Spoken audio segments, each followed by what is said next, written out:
মধ্যপ্রাচ্যে উগ্রবাদের প্রভাবে বাংলাদেশেও বাড়ছে জঙ্গি তৎপরতা। দেশে এই মুহূর্তে সবচেয়ে সক্রিয় জঙ্গি সংগঠন হলো জেএমবি এবং হিজবুত তাহরির। দুপুরে ঢাকা মহানগর পুলিশের মুখপাত্র মনিরুল ইসলাম সংবাদ সম্মেলনে এই কথা জানান।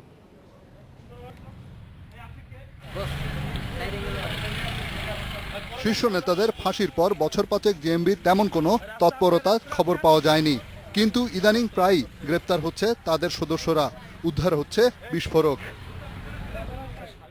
উগ্রপন্থা ছড়ানোর পর 2009 সালে নিষিদ্ধ হয় হিজবুত তাহরির। তবে রয়ে গেছে তাদের গোপন তৎপরতা। সরকার ও রাষ্ট্রের বিরুদ্ধে সহিংসতার আহ্বান এখনও চালিয়ে যাচ্ছে সংগঠনটি। পুলিশ বলছে আইনশৃঙ্খলা বাহিনীর অভিযানের কারণে দুটি সংগঠন নিষ্ক্রিয় ছিল কয়েক বছর, কিন্তু মধ্যপ্রাচ্য সহ বিভিন্ন দেশে জঙ্গি উন্মাদনা আবার মাথাচাড়া দেওয়ায় বাংলাদেশেও তৎপর হয়ে ওঠে হিজবুত তাহরির ও জেএমবি। তারা মনে করছে যে এখন সারা বিশ্বেই জিহাদ করার উপযুক্ত সময়, এটি তাদের কাছে মনে হয়েছে। বিশেষ করে ইরাক সিরিয়ার ঘটনা তাদের মনে অনেকটা, যারা নিষ্ক্রিয় ছিল তাদেরকেও সক্রিয় হওয়ার জন্য এক ধরনের অনুপ্রেরণা হিসাবে কাজ করছে। মাঠ পর্যায়ে নাশকতার পাশাপাশি অনলাইনে বিশেষ করে তরুণদের মগজ ধোলাইয়ের চেষ্টাও করছে জঙ্গি সংগঠন দুটি। কারণ অনলাইনে প্রচুর পরিমাণে ম্যাটেরিয়ালস পাওয়া যায় যেগুলো যে জিহাদি জোশ তৈরিতে সহায়তা করে। তো সেইভাবে ব্যক্তি বিশেষও এই ধরনের কাজ করতে পারে। ওয়েস্টার্ন কান্ট্রিতে যেটাকে লোন উলফ বলা হয়। মুজাহিদ অব বাংলাদেশ নামে এক সংগঠনের 6 জন সদস্যকে গ্রেপ্তারের বিষয়ে সংবাদ সম্মেলন করেন মনিরুল। তিনি জানান, আটক 6 জন উগ্র চেতনা ছড়ানোর কাজ করছিল। এই সংগঠনের কর্মীরা গাজীপুরে প্রশিক্ষণ নেয়। রিশাদ হুদা, ইন্ডিপেন্ডেন্ট নিউজ, ঢাকা। স্পিকারের নিচে একটা বিরতি, ফিরে এসে থাকবে এই বিষয়ে আলোচনা।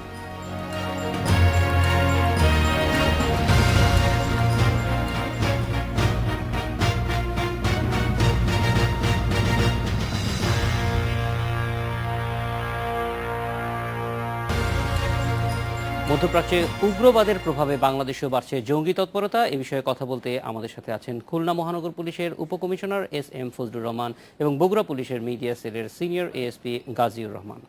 স্বাগত আপনাদের। জনাব এস.এম. ফজলুর রহমান, আপনার কাছেই প্রথমে আসতে চাই যে মধ্যপ্রাচ্যে যে ঘটনাগুলি ঘটছে তার অবশ্যই আমরা একটা একই বিশ্বে বাস করছি, তার প্রভাব বাংলাদেশে আসাটা খুবই স্বাভাবিক, কিন্তু জেএমবি এবং হিজবুত তাহরির এদেরকে কতটুকু এরা ব্যবহার করতে পারছে বা অনুপ্রাণিত করতে পারছে, এই জিনিসগুলি আমাদের পুলিশ বা গোয়েন্দাদের নজরদারিতে কতটুকু আছে?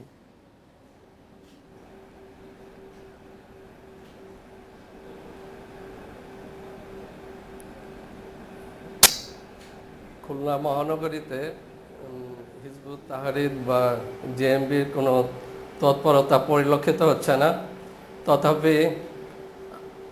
তথাপি আমরা গোয়েন্দা নজরদারির মাধ্যমে গোয়েন্দা তথ্য সংগ্রহ করে এই ধরনের কোনো তৎপরতা পরিলক্ষিত হলে আমরা তৎক্ষণাৎ আইনগত ব্যবস্থা গ্রহণ করব।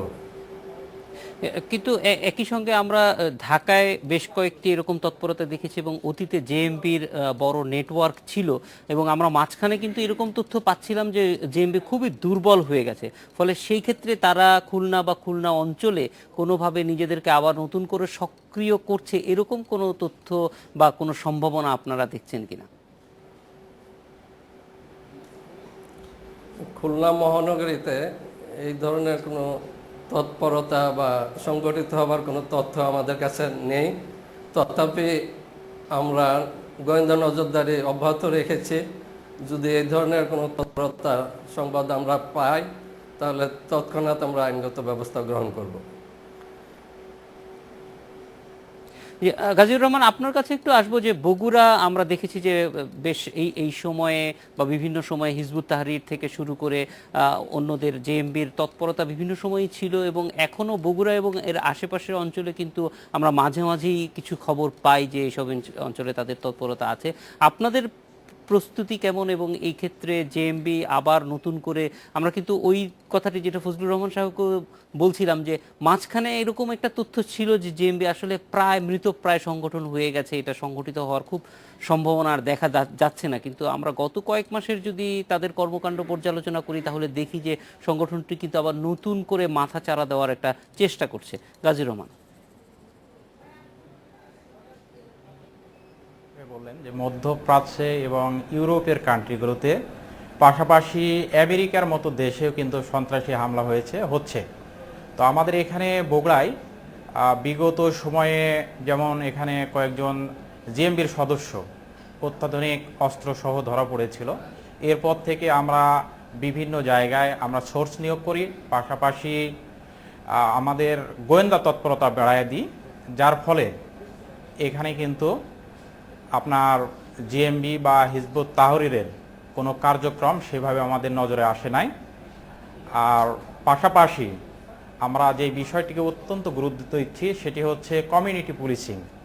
আমরা আমাদের এই জেলার বিভিন্ন থানায়, বিভিন্ন ইউনিয়নে, এমনকি ওয়ার্ড পর্যায়ে আমাদের কমিউনিটি পুলিশিং কার্যক্রম জোরদার করেছি, যার ফলে জনগণ কিন্তু এই এলাকার জনগণ আমাদের সোর্সে পরিণত হয়েছে, যার ফলে আমরা বলতে পারি যে এখানে কিন্তু এই মুহূর্তে জেএমবি অথবা হিজবুত তাহরিরের মতো জঙ্গি সংগঠনের কোনো কার্যক্রম আমরা লক্ষ্য করছি না।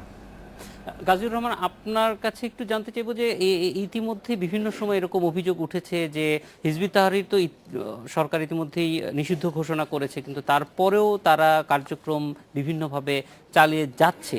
তো হিজবুত তাহরির এবং জেএমবি এই দুটি সংগঠনকে অন্য কোনো সংগঠিত শক্তি ব্যবহার করছে কিনা সেই ব্যাপারে আপনাদের কাছে কোনো তথ্য আছে কিনা বা এরকম কোনো সম্ভাবনা আছে কিনা আপনার কাছে জানতে চাইবো। তবে একটা বিরতি থেকে ফিরে আসি, 1 মিনিটের জন্য আমরা বিরতিতে যাব। গাজীর রহমান এবং ফজলুর রহমান আপনারা দুইজনেই আমাদের সঙ্গে থাকুন, আমরা বিরতি ফিরে আসছি।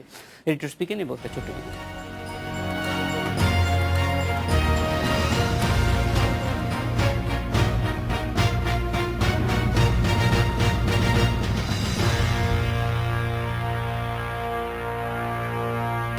মধ্যপ্রাচ্যে উগ্রবাদের প্রভাবে বাংলাদেশেও জঙ্গি তৎপরতা বাড়ার বিষয়ে আমাদের সঙ্গে কথা হচ্ছে।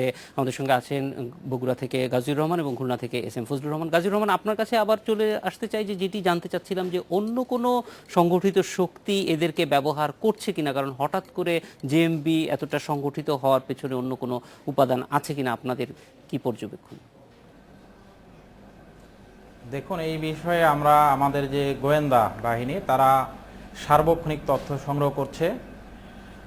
আমরা যতটুকু এ পর্যন্ত তথ্য পেয়েছি, তো এই জেএমবি অথবা হিজবুত তাহরির অথবা অন্য যে জঙ্গি সংগঠন, এদেরকে অন্য কোনো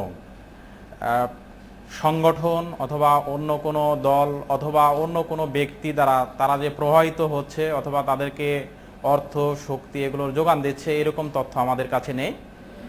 এই বাংলা ভাই এবং শেখ আব্দুর রহমান এদের ফাঁসির পরে আপনি সত্যই বলেছেন যে এই সংগঠনগুলো একেবারে দমিত হয়ে গিয়েছিল। তো হয়তোবা এরপরে তারা দেশের বিভিন্ন অঞ্চলে সংগঠিত হওয়ার চেষ্টা করলেও বাংলাদেশ পুলিশ বাহিনী সহ অন্যান্য যে আইন শৃঙ্খলা বাহিনী আছে তাদের অত্যন্ত জোরালো ভূমিকার জন্য এই সংগঠনগুলো এখনো মাথা চেরা দিয়ে উঠতে পারে নাই। এবং আমার বিশ্বাস আইন শৃঙ্খলা বাহিনীর যেই পদক্ষেপ, যে ভূমিকা, ভবিষ্যতেও বাংলাদেশের মাটিতে এদেশের মানুষ অত্যন্ত দেশপ্রেমিক। সুতরাং এরকম যে দেশের মানুষের মাঝে এত দেশপ্রেম আছে, সে দেশে এরকম জঙ্গি সংগঠন কোনোদিনই মাথা চাড়িয়ে উঠতে পারবে না। গাজীর রহমান, আমরা একটু ফজলুর রহমানের কাছে যাব। ফজলুর রহমান, খুব সংক্ষেপে জানতে চাইব যে এখন জঙ্গিবাদের বিরুদ্ধে সামাজিক প্রতিরোধের কথাটা অনেক জোরে সোরে বলা হচ্ছে, সেক্ষেত্রে খুলনার পরিস্থিতিটা কি সামাজিকভাবে জঙ্গিবাদের বিরুদ্ধে প্রতিরোধ গড়ে তোলা, মানুষকে সচেতন করার ক্ষেত্রে কি ধরনের তৎপরতা সেখানে চলছে? ফজলুর রহমান।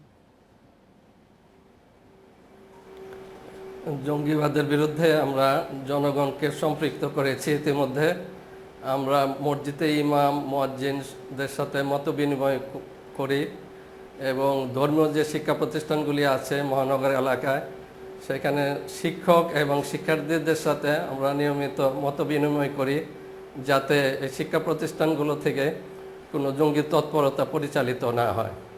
এছাড়াও মহানগরের আপামর জনসাধারণকে আমরা উদ্বুদ্ধ করার জন্য প্রতিটি পাড়ায়, মহল্লায় এবং থানায়, ওয়ার্ডে কমিউনিটি পুলিশিংয়ের মাধ্যমে প্রতিনিয়ত মানুষকে জঙ্গিবাদের বিরুদ্ধে আমরা উদ্বুদ্ধ করি। এস এম ফজলুর রহমান, গাজীর রহমান, আপনাদের দুজনকেই অনেক ধন্যবাদ আমাদের সঙ্গে যোগ দেওয়ার জন্য। এডিটর স্পিকে নিচ্ছে আরও একটি বিরতি, ফিরব।